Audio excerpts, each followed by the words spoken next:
오늘 본문은 짧은 시이지만 6연으로 되어 있어요. 1, 2절은 첫째 연으로 당시 처한 상황의 문제제기입니다. 3, 4절은 청원입니다. 그리고 5, 6절은 확신 속에서 찬송하는 내용으로 되어 있어요. 이 탄식시가 어떤 시이냐?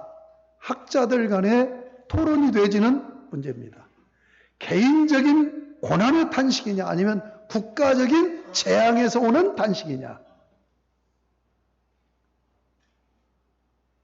서로 주장을 해요. 어떤 학자는 개인적인 고난의 탄식의 시인데 이것이 이 시가 국가적으로 위기를 당했을 때 이 시로 찬양을 하면서 위기를 타게 하려고 했던 시다. 저는 거기에 동조를 하면서도 또 한편으로 생각해 보면 이건 개인시면서 국가적인 위기 상황 속에 처해 있을 때 하나님 앞에 부르짖는 기도의 내용이다. 왜? 다윗이 왕이니까. 다윗의 개인적인 고난은 국가적인 고난과 동일한 겁니다. 그러므로 오늘 이 말씀을 통하여서 여러분 개인적으로 고난 가운데 있는 분이라면 지혜를 얻으시고 해답을 찾으시고 그리고 우리 국가가 위기 때에 우리가 이 나라를 위해서 국민으로서 어떤 자세를 가져야 되겠는가를 깊이 성찰하는 복된 시간이 되었으면 좋겠습니다. 첫 번째는 1절, 2절. 여호와여 어느 때까지입니까? 여기 보면 하나님의 이름을 부릅니다. 여호와여, 언약의 하나님입니다. 여호와여 어느 때까지입니까? 이 어느 때까지입니까? 아드, 아나흐 라는 용법이에요. 이것은 극단적인 탄식을 나타내는 의문사입니다. 그러니까 정말 절망 가운데 있는 거예요. 극단적인 위기 상황 속에서 탄식하는 용법이란 말이에요. 근데 이게 몇 번 반복됩니까? 짧은 시에서 1, 2절에서 4번이나 반복이 되어집니다. 자, 어떤 극단적인 상황입니까? 3가지입니다. 탄식이 3가지. 첫 번째, 상황적인 탄식입니다. 거기 보면은 원수라는 말이 2번 2절에서 나오고 4절에서 나오고 원수가 공격해 있어요. 원수와 직면해 있어요. 지금 전쟁 중이란 말이에요. 전면전이든지 경제전쟁이든지 외교전쟁이든지 전쟁이에요. 전쟁.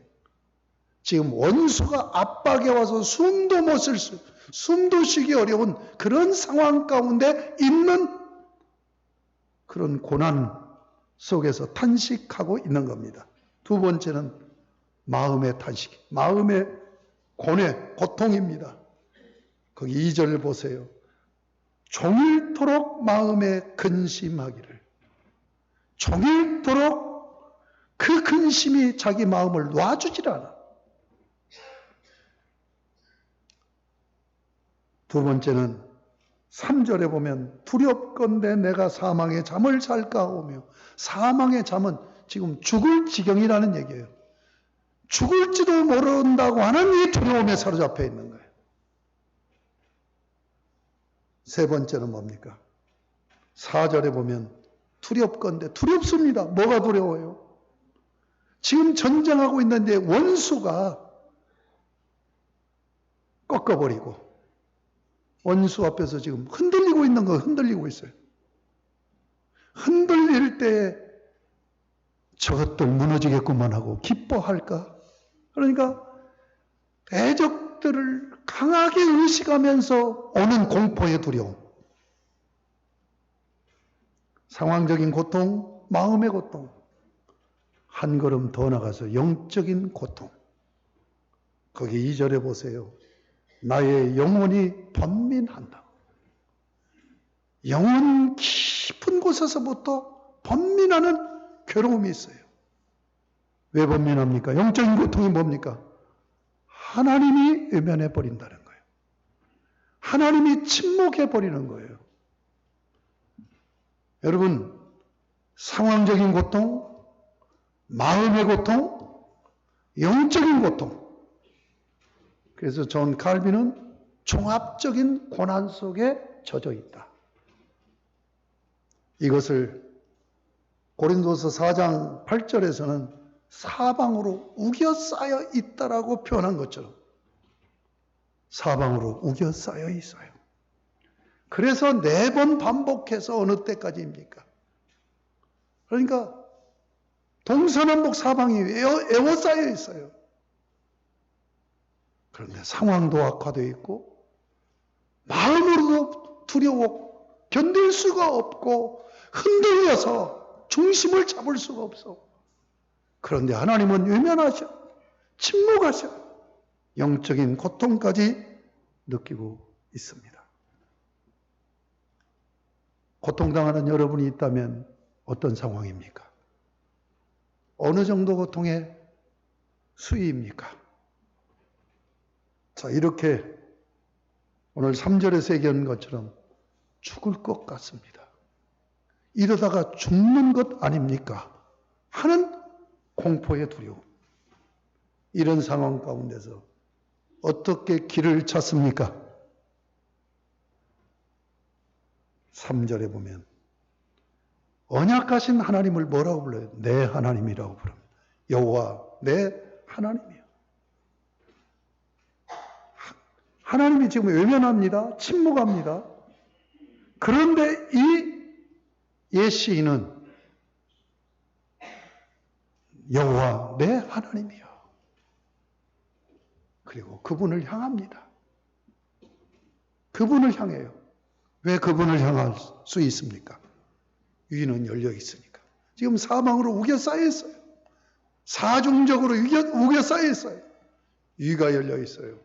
하나님은 외면하시고 계신데 그분을 향해서 지금 외치고 있는 겁니다. 욥기서 23장에 보면 욥의 고난에 처해 있을 때 너무너무 힘들으니까 사방으로 우겨 쌓여 있으니까 하나님을 향하여서 하나님 앞에 서서 한번 하나님 변론합시다. 토론합시다. 도대체 내가 하나님 앞에 잘못한 것이 무엇이기에 이런 고난을 상황적으로 주시는 겁니까? 하고 따져보겠다는 거예요. 그 마음을 가지고 하나님을 바라봐요. 그런데 앞으로 봐도 그분이 안 보이셔. 옆으로 봐도 안 보이셔. 뒤로 봐도 안 보이셔. 절망적인 상황이에요. 지금 이런 상황 가운데 이분은 있는 거예요. 그런 가운데 그는 기도를 합니다. 담백한 기도 3가지. 첫 번째는 날 좀 봐주세요. 두 번째는 내 말을 듣고 뭔가 대답해 주세요. 응답해 주세요. 세 번째는 눈을 밝혀주세요. 여러분, 기도가 이렇게 담백해야 됩니다. 기도가 담백하다는 얘기는 하나님과 사이클이 맞춰져 있다는 얘기예요. 사이클이 맞춰지지 않을 때는 기도가 혼란스럽습니다. 내가 어떤 상황 때문에 마음이 굉장히 복잡하잖아요. 그러면 그 복잡한 그 심사가 토로가 돼요. 그러나 영적으로 기도줄이 쫙 잡혀버리면 내 기도가 굉장히 단순해지고 담백해져요. 3가지 기도합니다. 첫 번째, 나를 생각하사라고 되어 있는데 히브리어 원문은 나를 주목해 주세요. 지금 외면하신 하나님을 향해서 나를 주목해 주세요. 주목은 어떤 겁니까? 그냥 보는 게 아니에요. 집중해서 보는 거예요. 나를 좀 집중해 주세요. 그냥 여기저기 대충 보는 것처럼 보지 말고 나를 집중해 주세요. 그런데 이 단어를 왜 생각하사라고 번역했습니까? 여러분, 주목하는 것은 집중 더하기 생각이 더해져야 주목이 됩니다. 하나님, 나를 좀 집중해 주시고 나를 좀 생각해 주세요. 관심 가져주세요. 내가 지금 죽게 생겼단 말입니다. 내가 지금 죽을 것 같은 상황이란 말입니다. 나를 좀 보세요. 그리고 나를 좀 생각해 주세요. 하는 기도를 담백하게 드리고 있어요. 두 번째로는 응답해 주세요. 응답해 주세요. 내 말에 귀를 기울이시고 응답해 주세요. 내 탄원에 귀를 기울여 주시고 응답해 주세요. 내 탄식을 들으시고 응답해 주세요. 마지막 세 번째는 눈을 밝혀달라고 기도합니다. 죽을 것 같습니다. 지금 여기서 얘기하는 것은 눈이 감겨서 생명 끊어질 것 같습니다. 그 눈을 떼어달라는 건 살려달라는 얘기죠. 여러분, 눈이 중요합니다. 제가 몇 년 동안 전도운동을 하고 다녔잖아요. 전도운동을 할 때 제가 딱 단위에 서서 모인 분들에게 저를 소개해요. 나는 행복한 전도자, 하나님에게 엄청난 복을 받은 복덩이입니다. 이렇게 소개를 해요. 여러분이 나를 만난 것은 평범한 만남이 아닙니다. 복덩이를 만났기 때문에 여러분들이 복을 받게 될 것입니다. 이렇게 소개를 하고 제가 설교를 해요. 제가 굉장히 충격적으로 감동을 받은 것이 내가 하나님 앞에 복 받은 자구나. 하나님에게 나에게 복을 주셨구나. 이 충격적인 감동이 있었기 때문에 그래요. 제가 깨달은 복, 하나님이 주시는 복이 뭘까? 눈이 열리는 거더라고요. 눈이 열리는 거예요. 제가 전도 현장에서 전도를 하고 전도자들을 키우고 세우다가 보니까 눈이 열려서 전도 원리가, 전도 방식이 보이더라고요. 그래서 그걸 책으로 쓰고 전도법, 성육신적 관계 전도법이라는 전도법을 개발한 거예요. 여러분, 눈이 열려서 사물을 보면 그 사물 속에 내재 있는 법칙을 찾아냅니다. 이게 과학자입니다. 사물을 중시해서 보면서 내 마음, 내 인생 전체를 그 사물 속에 투영합니다. 이 사람은 예술가입니다. 눈이 열린 자만이 과학자가 될 수 있고, 눈이 열린 자만이 예술가가 됩니다. 제가 전도에 눈이 열리니까 전도법이 개발되고, 성경에 눈이 열리니까 언약 사상의 관점으로 전개되는 구속사, 그 결론이 선교와 전도라는 것이 얻어지더라고요. 눈이 열린 자예요. 왜 사람들이, 왜 목사님들이, 제가 전도운동 할 때 저를 만나고 간 목사님들이 한 3,000명 됩니다. 그리고 저한테 훈련받은, 전도 훈련을 8주 동안 받은 사람이 12,000명 정도 돼요. 일반 평신도들은 수만 명입니다. 수천 교회가 저를 다녀갔어요. 왜 저를 찾아왔을까요? 그들은 눈이 안 열렸기 때문입니다. 눈이 열리지 않으니까 제가 본 것을 못 본 거예요. 그래서 눈이 닫혀 있는 자들에게 열린 제가 그들에게 눈을 열어주는 지표를 한 것이 전도 지표였습니다. 눈이 열려야 됩니다. 여러분, 눈이 열리지 않은 사람의 특징은 보고 싶은 것을 봅니다. 눈이 열린 사람의 특징은 꼭 보아야 될 것을 봅니다. 여러분, 뭐가 문제입니까? 이 사람 상황만 보였던 거예요. 자기의 처해 있는 우겨 쌓이고 있는 현실 상황만 보였던 거예요. 그런데 영적인 눈이 열리니까 하나님이 보여요.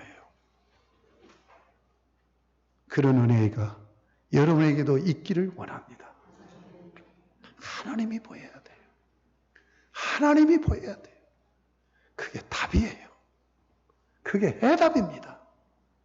하나님이 보이면 내가 보여요. 하나님을 보게 되면 하나님 앞에서 보이는 상황은 아무것도 아니야.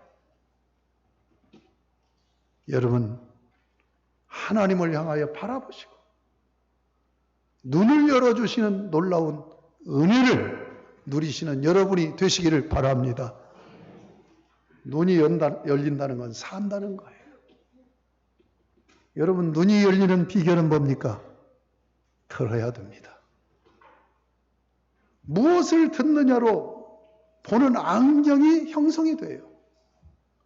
그래서 성경은 들을 귀 있는 자가 복이 있도다. 내가 들은 대로 보거든요. 여러분, 하나님의 말씀에 귀를 기울이고 하나님의 말씀이 들려지면 그때부터 영적인 눈이 열리기 시작합니다. 그래서 보이지 않는 주님이 보여지고 은혜의 세계가 보여지게 될 줄로 믿습니다. 그러한 복이 있기를 원합니다.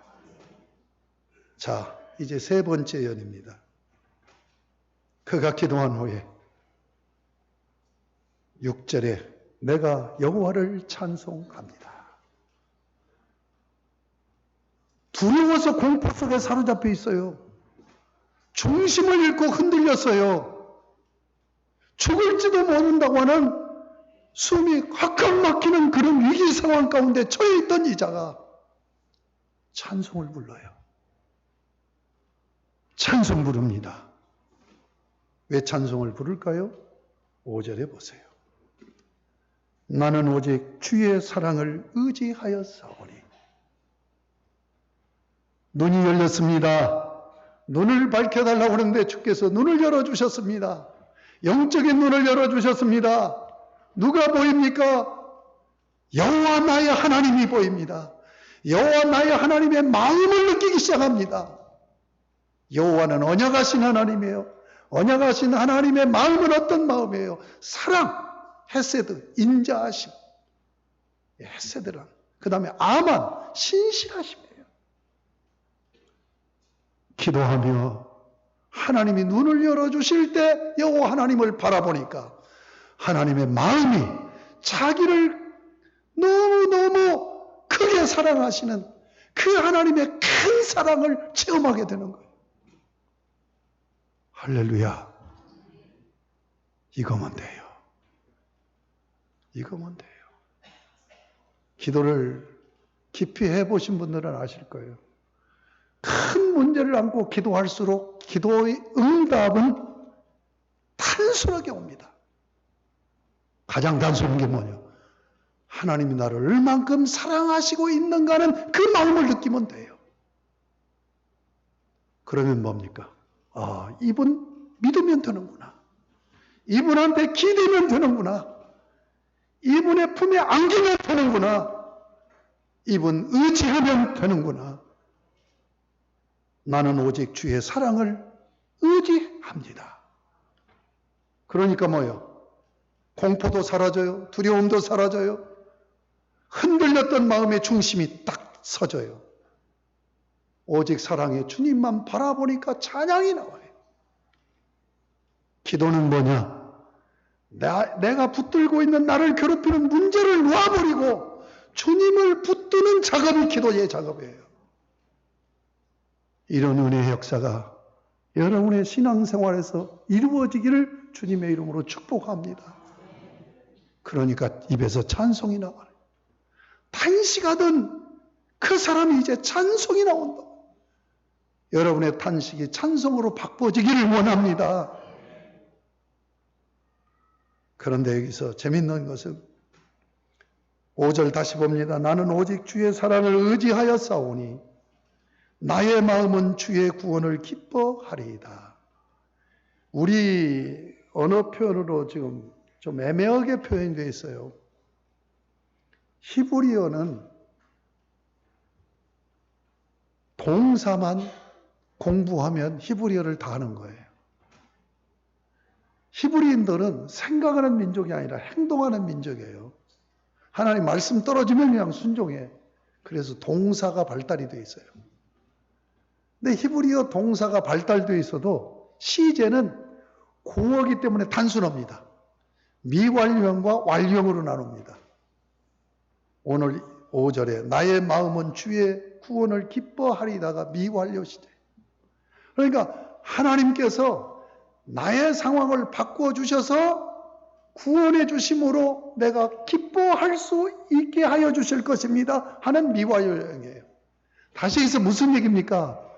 지금 기도의 현장에 서 있는 거예요. 상황이 바꿔진 것은 아니라는 얘기예요.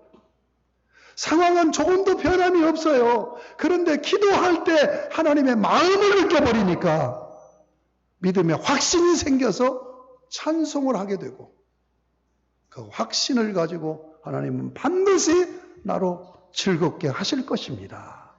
아멘? 근데 6절은 또 달라요.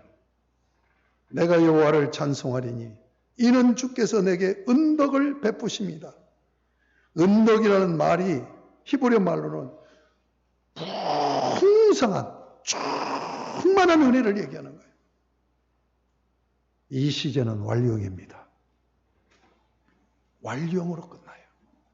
미완료형으로 시작해서 완료형으로 끝나요. 그러니까 그의 확신은 지금 내가 이런 어려운 상황 가운데 있지만 반드시 구원해 주셔서 나를 즐겁게 하실 것입니다 하는 그 고백을 했던 이가 더욱더 강한 확신 가운데 아니야, 끝난 거야. 이것은 하나님께서 완전히 끝내주셔서 해결해 주셨어.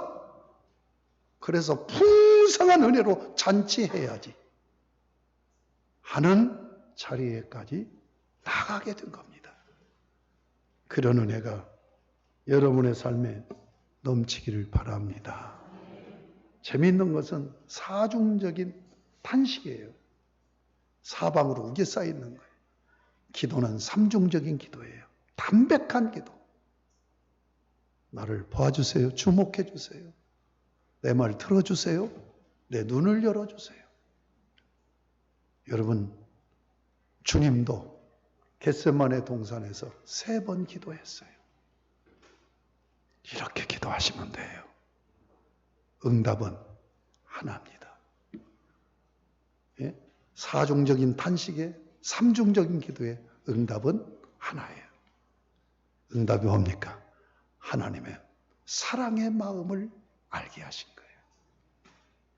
여러분, 이러한 기도의 공식을 통하여서 여러분이 풍성한 하나님의 사랑의 은혜를 입고 나에게 충만한 은혜를 부어주시는 나 여호와 내 하나님을 사랑합니다 하며 찬송하는 복된 여러분이 되시기를 바랍니다. 이 기도의 누를 따라서 여러분 개인 기도들 하시고 이러한 때에 뭐죠? 노예 그 일본 불매운동? 불매운동이 아니라 기도운동을 해야 됩니다. 우리 교회들이, 성도들이 나라를 위해서 기도운동을 통해서 하나님이 하시도록 그렇게 하여서 그냥 서로 싸우면은요, 양쪽이 다 상처를 입잖아요. 하나님이 하시면은 한쪽만 나는 관람하는데 뭐 내가 다칠 이유가 없잖아요.